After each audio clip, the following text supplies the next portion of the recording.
Hey there, it's Kat and this is Brews and Reviews.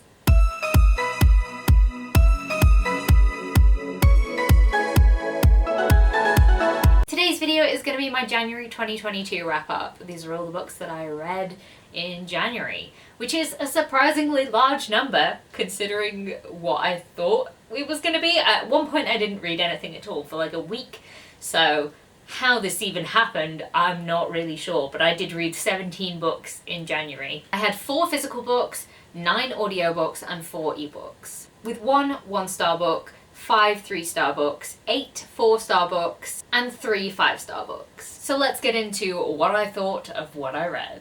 So the first book on this list is Homesick Pilots Volume 1. This is a horror graphic novel about a haunted house that kind of eats the lead singer of a band. It's way cooler than I made it sound because there was some really cool imagery with the house and different ghosts that live inside the house and like haunted objects. There's more going on than meets the eye as well. I'm really looking forward to getting the second one. I gave it 4 out of 5 stars. Just a warning, it is pretty gory, but it does have a really cool like neon-ish style to it. I would show you the inside of this book, but there would definitely be spoilers for people dying and I don't want to spoil you all. So if you're after a haunted house ghost story set in the 1990s with like a band as the main characters, then definitely pick this one up. I would recommend it. It was really cool. I'm going to talk about these next 2 books together as they're part of the same series, but I did read them at opposite ends of the month. So we have John Constantine, Hellblazer, Volume 1 and Volume 2. This is actually the complete series because I believe it got cancelled after Volume 2 and I'm really mad about it. Because I really love the vibe of these graphic novels. I feel like they were very British and it was very dark. Like at some points very, very dark, but I loved it. And I also really enjoyed how the main character, John Constantine, is completely non-politically correct. He just says things and you're like, you're a bit of a dick, but also you kind of like him even though he's definitely a bit of a dick. I am mad that it's not going to continue because I do really want to know what's going to happen from here. I should probably say that I've never read any other Constantine books. Constantine is a DC character and I don't really read any DC properties usually. I only actually picked these ones up because a friend recommended them to me and lent them to me because he knew that I would enjoy this style of writing and just the different things that happen and how dark it sort of went. I'm particularly thinking of the second story in this one. No, all of them. They're all dark. All of it's dark, but all of it's really cool. I just feel like it's got a really dark humour to it that I really appreciate, and I'm sad that this is it and there's going to be no more in this series because I really enjoyed them. I gave Volume 1 4 out of 5 stars and Volume 2 5 out of 5 stars. The next book that I picked up was Pendulum by Adam Handy. This book is about a guy who is about to be murdered by a serial killer by hanging, and he manages to escape. I will say before I go any further into what this plot is about, there is a lot of like people believing that this person is suicidal, a lot of suicidal mentions throughout the book. It's quite a heavy topic, so if you are not wanting to hear about that, then please don't pick this book up because it's really not for you. But if you are okay reading about this book, then it was alright. It's very unbelievable, some of the things that happen in here, because the latter half of the book really veers off topic. It goes really in a direction I wasn't expecting it to go in, but it was kind of interesting, very far-fetched, but interesting. I was here for it. I was like, wait, what's gonna happen next? I don't know. It was like some sort of thriller film that you would watch, in the sense that I kind of expect films to be less rational and move a lot quicker than I do with books. I kind of want like explanations and for things to make logical sense when I read a book. But when it happens in films, I'm like, oh yeah, of course you flew over there in like this time. Of course you did. I don't know why, I just find it more acceptable to like skip from place to place in a film than I do in a book. So, I don't know, bit far-fetched. Still really enjoyed it, gave it 4 out of 5 stars. Definitely check trigger warnings for this one though, because there's a lot of stuff going on in this one. The next book that I picked up was An Unkindness of Ghosts by Rivers Solomon. This book is a sci-fi dystopian set on a spaceship, and the structure of the society on the spaceship mirrors the antebellum South.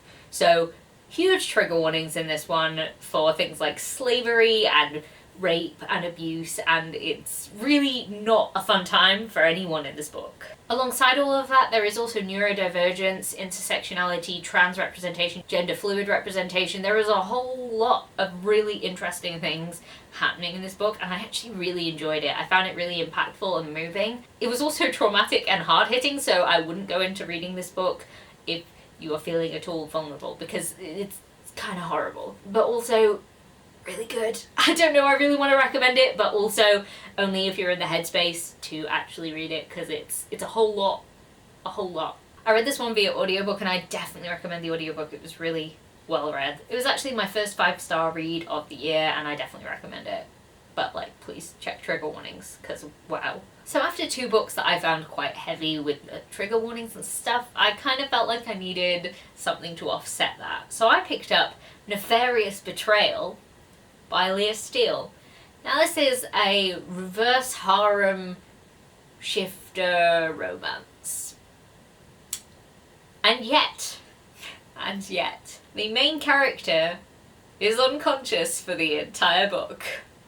The whole thing. There are flashbacks of her past where she is conscious and does things, but the entire thing with the guys that she's eventually going to be hooked up with, unconscious. So it's kind of hard to sort of say how I actually feel about this book. I like that we got the perspectives of the 4 different guys that she's going to end up getting involved with, and her perspective from the past, but also I just really wish that that had been like the first half of the first book, and she had been conscious with these guys. I just feel like it was half a book that was a whole book, and I felt a little bit cheated, so I give it 3 out of 5 stars. Then I picked up Point of Origin by Patricia Cornwell. Yes, I finally read this book with a hideous cover, and no, I didn't read it with my eyes. I listened to the audiobook. I bought the audiobook specifically to listen to this book, because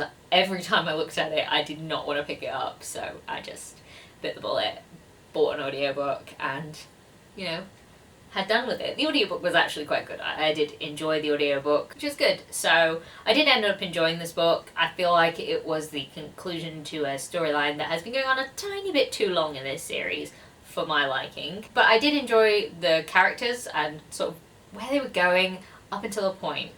I find it quite hard to actually judge this book particularly well, because I had a major plot point spoiled for myself before I started the book, and it was spoiled by me, because I was looking to see how many pages there were in the book, and on the last page it says the major spoiler, and I'm like, oh, but that could have been really impactful had I not known that at the beginning. But it's okay, because even if I hadn't spoiled myself, when I went to buy the audiobook, some person had written what happened just right there in the review without any spoiler warnings or anything. So I would have been spoiled then too, and then I just would have been angry at a random stranger rather than myself, so what are you gonna do? Anyway, I gave this one 3 out of 5 stars, because it was good, but it wasn't great, and it didn't hit me like I wanted it to, but that could be partly my own fault, so, you know. Next up I picked up The Jennifer Morg by Charles Stross. This is the second book in the Laundry Files, which the first book was the Atrocity Archives, and I really enjoyed that one. The Jennifer Morg is basically one long James Bond parody, but with Lovecraftian monsters and stuff. I can see it being really, really great if you enjoy James Bond and taking the mick out of James Bond. I found that the joke got a little bit old for me, because I'm not the biggest James Bond fan, but if you do like James Bond, then I feel like it would work really well. But for me, I just found it just went on a little bit too long, and I could have done with it being a little bit shorter and perhaps having a few more stories spliced into it. There was another story that was sort of tagged on to the end, which is like a short story inside a video game where like somebody got sucked inside the video game, and I just found that really interesting, and I think that that was a really good way to sort of end it, because it was just something else that happened that wasn't part of that one long parody. I feel like I've just made it sound like I don't like it. It was a really fun and enjoyable story, and I really liked the main character ended up getting paired up with a succubus. and there were a whole lot of different things that were happening, but it was very interesting and I would definitely recommend it. I just feel like the joke was a little bit much for my personal taste. I gave it 4 out of 5 stars. Next up I picked up Hot Vampire Next Door by Nikki St. Crow. This is a book I found on TikTok, and it was also by an author that I read something for in, I think, December. I read Ruthless Demon King, and I really enjoyed the writing in that one. I just wanted a little bit more. This one is actually a Kindle Vella book, so it's sort of released in parts. I think it's released every chapter and then like it comes out as a season, so this is season 1. And it pretty much does what it says on the tin. It is about a woman with a hot vampire that lives next door, who she thinks hates her, but he doesn't. So it's a romance book set in our world, but in a town that's sort of made up of humans coexisting with vampires, fae, shifters, that sort of thing. And it was just fun. I just liked it. I read it really quickly, and I was miffed that I read it so quickly because I was getting really into it, and I was like, I really like these characters and like the setting. It's not like the deepest thing, but also it was just fun to read. I gave it 4 out of 5 stars, and the only reason I didn't give it more was because it was only 144 pages. I feel like it was a bit short. I really want more, and it left it on a cliffhanger, which I was really annoyed about because you know I hate cliffhangers. So the next book that I picked up was Unholy by Neil Shusterman. I also picked up Unstrung, which is a novella that takes place before this one, but I actually read it after by accident. I don't know whether that made it better or worse, but contextually I feel like reading this one and then seeing what happens in Unstrung is like so much more depressing than it would have been had I not known what was going to happen to said person that appears in Unstrung. Unholy is the sequel to Unwind, a dystopian series where children up to the age of 18 can be unwound, which is essentially all of their organs and matter can be taken apart, disassembled, and given to other people, but they don't really have a choice about it. So if their parents say that they're going to be unwound, then they get sort of kidnapped and taken to a harvest camp. I liked this one as a sequel, and I feel like it had a really interesting turn of events with a character being introduced that was fascinating to me, and I really liked the sort of morality behind that character's existence. But I do feel that the overall story and the characters that we know from the previous book, they didn't really get as far as they could have done. I don't feel like very much happened. There was a good confrontation at the climax, and I feel like the end of this book got good again, but it was very average to me. It was 3 out of 5 stars, and I just don't feel like the story really went anywhere. Just not as much happened as I wanted to happen, and I'm just hoping that in the next one a lot more will happen. But, you know, it was okay. So next up I read The Falling in Love Montage by Kiara Smith. This is a contemporary romance about an Irish girl whose mother has early onset dementia, and she's sort of struggling to come to terms with whether she wants to go to university or not, and her own potential health issues that she may have in the future, as well as her dad and how he's sort of reacting to her mum. I know it doesn't sound like a contemporary romance, but it is, I promise. She meets a girl and they don't live near each other, so they kind of agree to do all of the things that happen in movies that are like the bit where they fall in love in movies, so like rom-coms and stuff. So they do things like go to a fun fair or watch a movie together, and they do all of those like cute things. So it is actually fun as well as depressing. There's a lot of nice banter between the main character and the cousin of the girl that she's seeing, and that was fun. I made it sound really depressing. It does have quite a depressing thing, especially if you don't really like reading about dementia. I always think that's quite a hard topic myself to read about, so, you know, be aware of that. But it is a good book and I definitely recommend it. Gave it 4 out of 5 stars. Next up I picked up Death Scent by Robin Jarvis. This book, I didn't really know what to think of it at first because it kind of throws you in at the deep end and just expects you to roll with it, and then it kind of explains things about halfway through towards the end. And this is quite a chunky book to only explain things that don't really necessarily make sense. Like, this is set in a world that doesn't have animals in it, but has like mechanical steampunk metal animals, and yet they still provide meat. I'm not going to explain why. The book does explain why though, but I found that really interesting because I sat there for a while going, what? How does that work? It's sort of a steampunk Tudor middle grade. Elizabeth I has been on the throne for 176 years, and England is actually a bunch of floating islands that are connected by chains. I don't really know how to explain this. So the main character is a 12-year-old boy who likes to tinker with mechanics, and there's some Tudor politics for a while, and then this weird visitor, this guy on the front, drops out of the sky, and he sustains himself through the power of smell, and chaos, I guess, eventually happens. I found that this book was really slow to start, and I don't know if that's just because I'm not really a big fan of middle grade, didn't realise that this was a middle grade, and it took a long time for anything to actually happen. The latter half of the book was way more interesting, and I got really into it as, you know, actual action started to happen, when it wasn't just about, oh, there's a boar in the forest and it's nasty. No, we want murder and death. So I do think that it had some really interesting concepts, but I'm kind of meh about the Tudor period in general. It's just, I had that crammed into me too much at school that I don't find that I really end up actually liking Tudor things that much anymore, apart from Six, the musical, which I love, but haven't seen. But I love the soundtrack.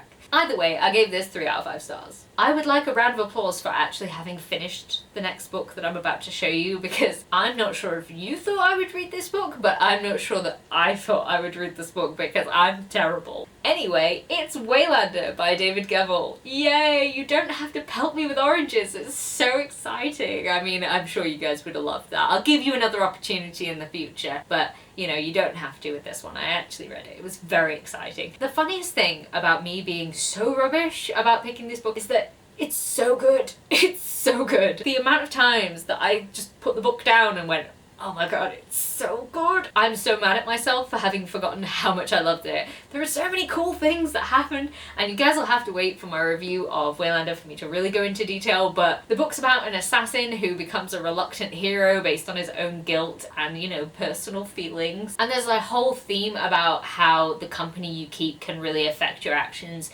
and the way that you start to think. There's also a really interesting debate on, like, can one good deed overtime a lifetime of bad ones, and different types of good in the world. I don't know, it was so interesting, and there was so many cool characters that were introduced in here, so many badass people.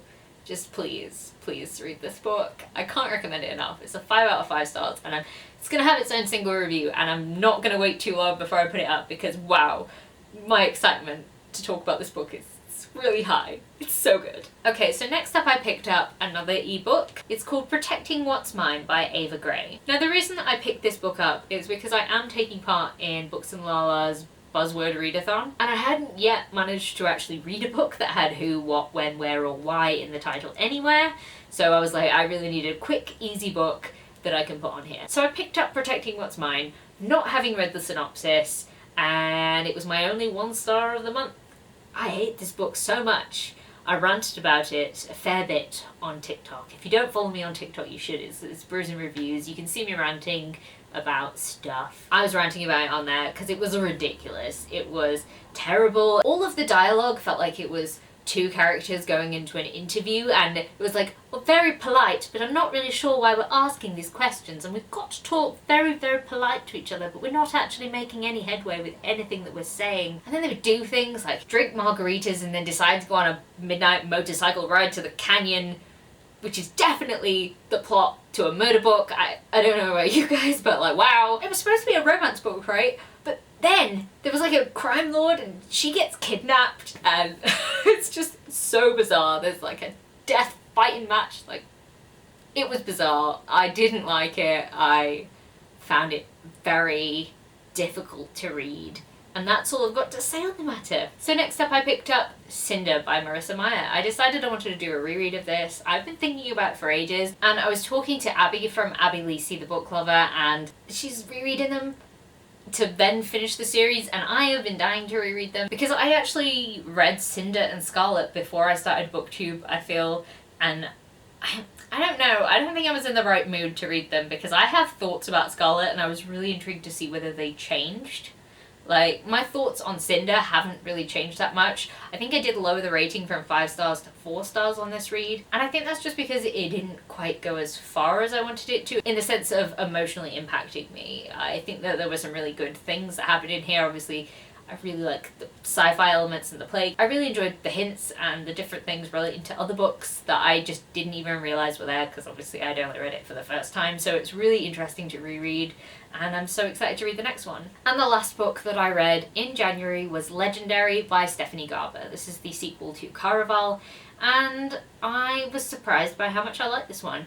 I definitely think it has a different feel to Caraval, which is very much focused on the game of Caraval and what's real and what's not real, whereas I feel like Legendary, while also following a game of Caraval, has a very different feel and is definitely more grounded into things being real. While there were really interesting characters and really interesting things that were happening, it definitely just felt less like a game and more straightforward. I really like the romance that takes place in this book, when I didn't think that I would. I'm still not a major fan of the main character of this book, and I really did try and like her a lot more. I still think that some of the decisions that she makes are quite questionable, and I think she can be quite selfish. I don't personally like that in a character, but I do think it's interesting to read about, especially with all of the other characters potentially being honest / dishonest, who knows?